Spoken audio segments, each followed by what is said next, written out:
Berlin Wall, it's just a few minutes' drive to West Berlin's thriving shops.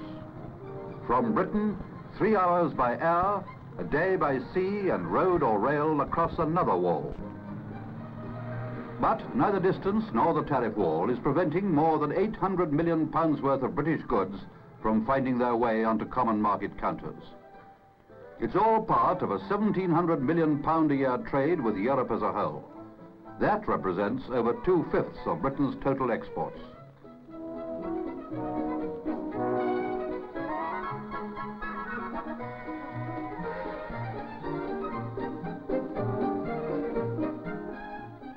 And it's not only here along the Kurfürstendamm that our products are given a fair show by continental shopkeepers. The same goes for almost every major city across a continent that's become the world's most dynamic market. Yet, Britain can still make more of the goodwill. Some firms are content to make a profit out of the home market. Others aren't taking all the chances they're offered to sell to these new Europeans who are not only rich but choosy about what they buy, with ever more sophisticated tastes for the good things of life, including those from Scotland.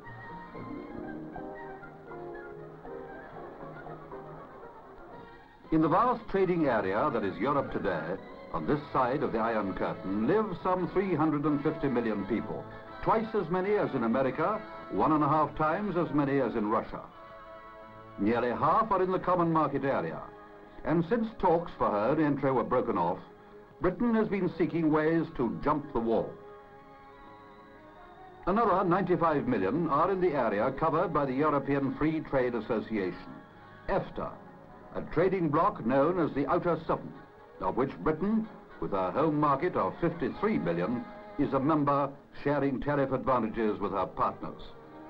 And outside the two big blocs, there are another 90 million potential customers for Britain. In Spain, in Ireland, Iceland, Finland, an associate member of EFTA, in Turkey, Cyprus, Greece, which is an associate member of the common market, and in Yugoslavia, which straddles the Iron Curtain. Altogether, a market buying some 20,000 million pounds worth of goods every year. Britain's share is now 8%. For centuries, we've kept aloof, the offshore island of Europe, not behind a wall, but a moat, the Channel, and securely wrapped in our own traditions. On the continent today, we still have a name for good manners, and we've even exported some of our genteel habits, like taking afternoon tea. And there's no doubt we've still got the edge when it comes to supplying nannies and nursemaids. Old images die hard, but in the hectic Europe of the 60s, a new Europe almost unrecognizable to older travelers, we are having to throw off the airs and graces of an age long dead. Keeping up with the Schmidts calls for new men. Men who are at ease speaking languages other than English, and with people far away from the old boy net. Men who don't look down their noses at selling.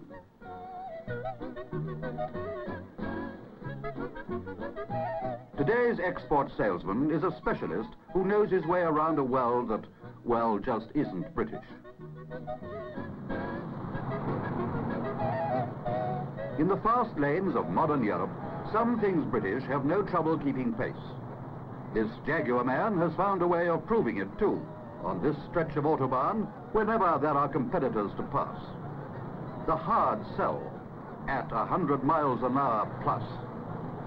For a wide range of British cars today, Europe gives the come on, despite the common market tariff that puts up their prices against German, French and Italian makes. Much of the market was lost during Britain's drive to earn dollars, and our continental sales and after-service organizations have lagged. But there's nothing that good design, high quality, hard selling, and of course snob appeal can't put right, and indeed is putting right.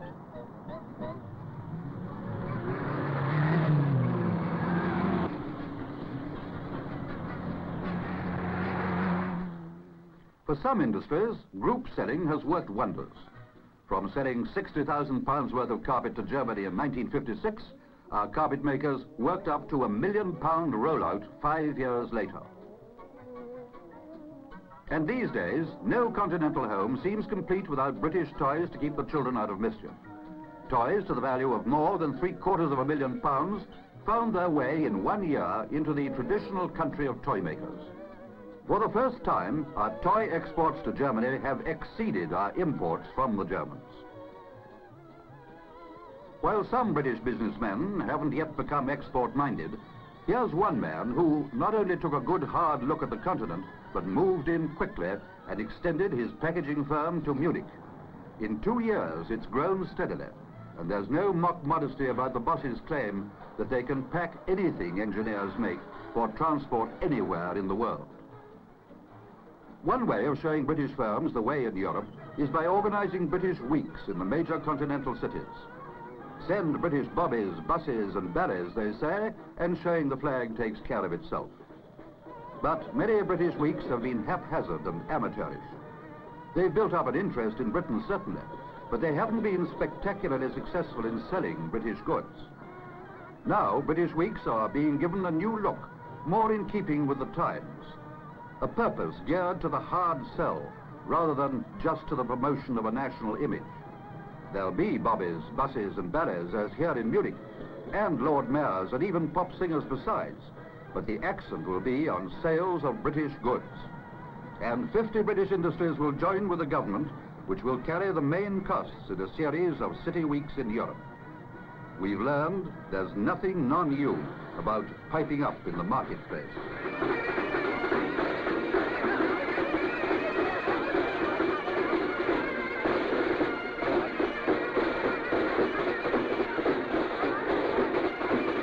In the selling weeks now planned onwards from Dusseldorf and Copenhagen, British products won't only be on view, they'll be available for immediate sale.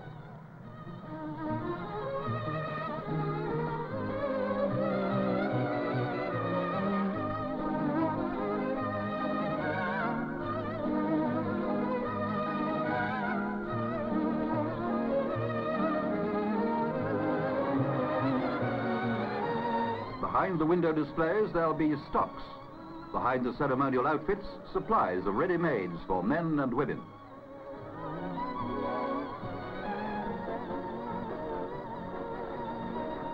But there's no better way to sell than to have a man on the spot. And here's our man in Europe, who not only speaks the languages, but shows, well, a keen interest in Europeans.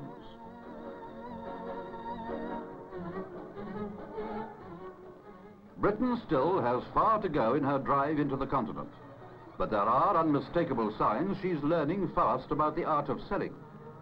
Here at the Hanover Fair, the greatest industrial show on earth, were more British firms exhibiting than ever before, 164. Only France had more firms taking part out of 27 countries at the fair, and the results justified this British invasion.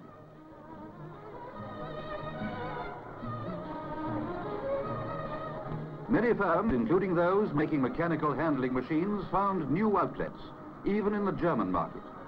Europe's businessmen are known to be fair-minded, and British firms are steadily booking more space in dozens of specialized and general fairs on the continent.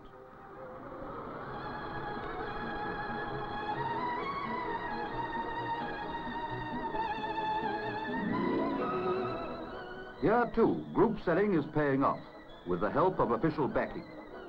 Until not long ago, the government's budget for trade fairs was only about a fifth of that spent by West Germany. Now the Board of Trade has £500,000 a year to spend on fairs like this, through a joint venture scheme allowing it to put groups of British firms through their trade associations on show. This gives smaller firms the chance to line up with the giants who budget tens of thousands of pounds a year for the privilege.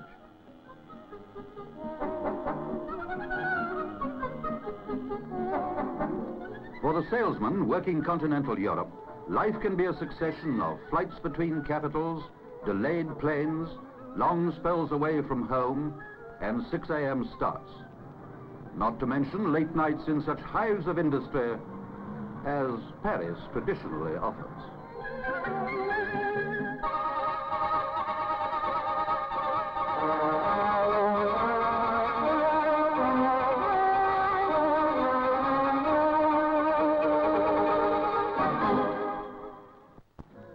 In France today, the old protective ideas linger on in trade. But there's a lively demand for British china, for our textiles and knitwear and raincoats, for men's clothing, and in this feminine stronghold of women's fashions, even for ready-mades for madame.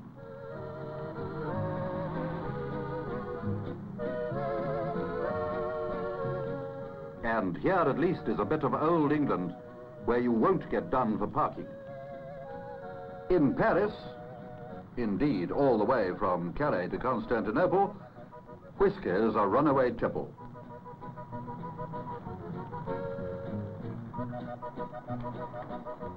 But here's the Sassenach beverage again in the heart of Paris, no less. And we're back with that tired image of a nation living in cozy retirement. Years of import restrictions have left the French with only hazy ideas of British products. And we have to learn to quote quickly in currencies other than sterling, if we intend to get into the fast stream of French living today. One hindrance to increased trade with Europe: transport facilities that aren't up to it, ports that have to be brought up to date. To compete on the continent, we have to get goods across the Channel cheaply and on time. The speed and reliability of our transport services of all kinds, rail, road, sea and air, are vital. The Channel link, bridge or tunnel may be the answer. Customs procedures can cause hold-ups and delays.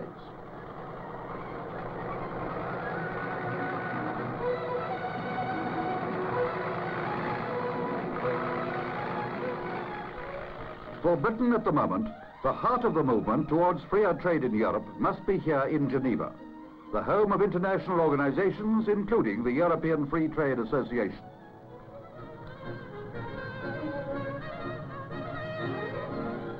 EFTA is administered from this headquarters.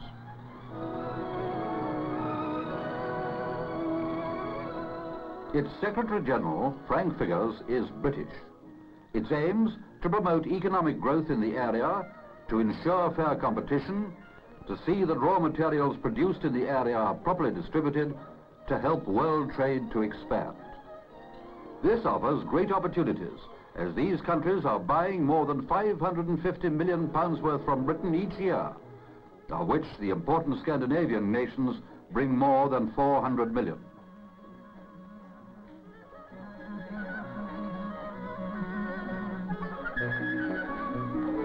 Time is vital to EFTA.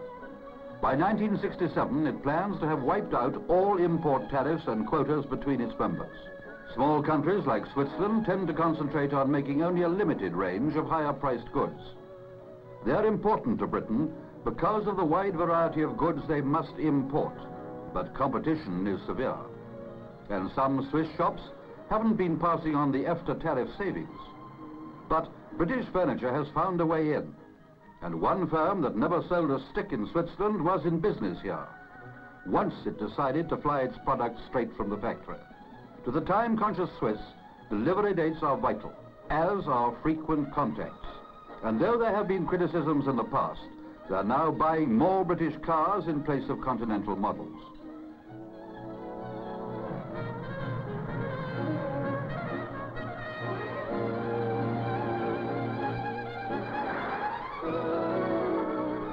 And now, Madrid. Outside EFTA, outside the common market, for years a closed book to businessmen, Spain is today carrying out a massive development program and opening the door to a growing list of goods. An imposing new airport. New blocks of flats and offices in the changing capital. These are the outward signs of a 4-year plan that's bringing Spain into the parish of the businessman as well as the tourist. As yet, there's little or no room for imported consumer goods, and for 30 million Spaniards, it's still a question of priorities, with foreign aid backing capital works. But here, the goodwill towards Britain is real, though the image is sometimes blurred.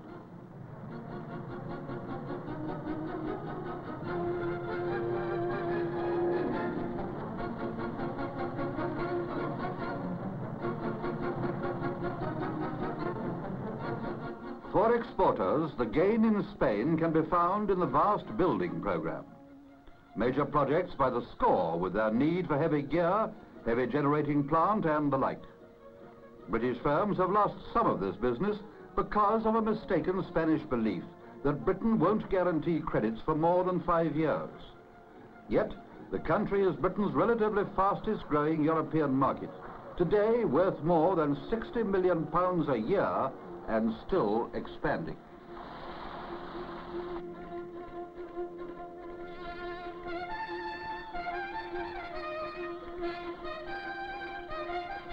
If they're not to fall back, British firms will have to keep a closer eye on this Whitehall of Madrid, from which the huge public works program is run.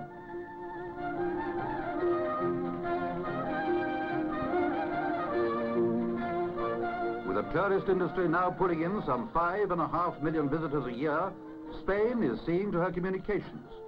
Road making is high on the list, and Britain the main supplier of earth movers and tractors.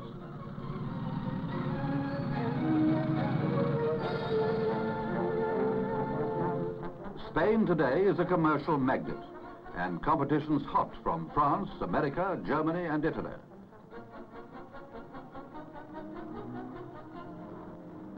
Our share, 9%, is nothing like what it might be.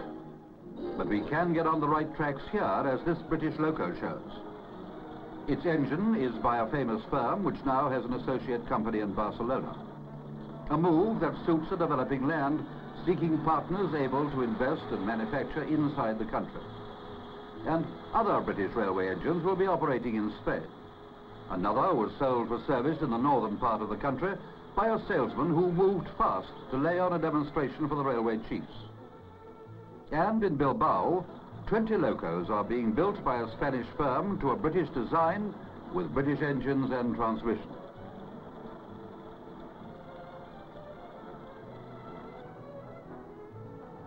Here in Murcia, the old Spain and the new meet.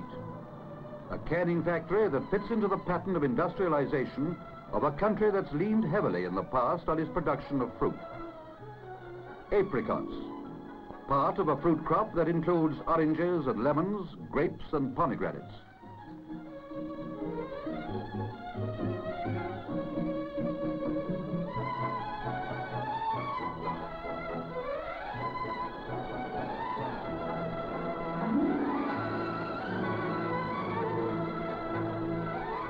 Britain has a stake in this Mediterranean industry, for it's British tin plate that's used for the canning. Thousands of tons of it a year made by the steelmen of South Wales, and bringing in pesetas to help increase the overall trade with Spain.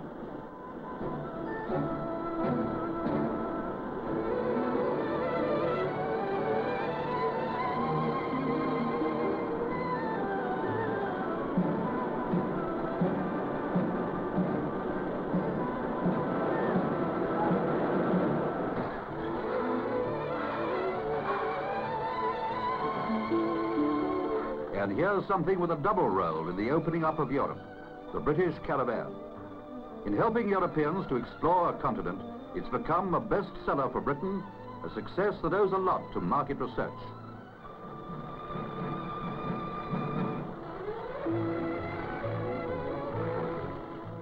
Our car makers are also taking more note of continental needs.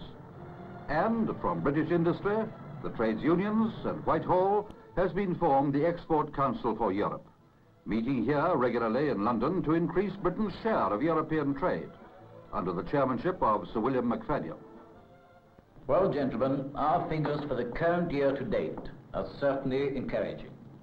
British exports to the countries in our parish now exceed £4 million per day, 7 days of the week, an improvement of over £1 million a day as compared with only 2 years ago. And let us give full credit to British industry and all concerned. But excellent as these figures are, they are not yet good enough, for we are still only taking an average, about 8% of these markets. And the challenge remains to do all in our power, in cooperation with all concerned, and all are concerned, to increase this share and increase it quickly. A bigger share. Europe is growing used to the idea of a European-minded Britain. And there are signs that perhaps Europe has seen nothing yet. In 1960, this European market was worth £1,100 million to Britain. In 1963, nearly 1,700 million, an increase of 50% in 3 years. Tomorrow, it could be 2,000 million. There's an open door into Europe today. It's up to us whether we make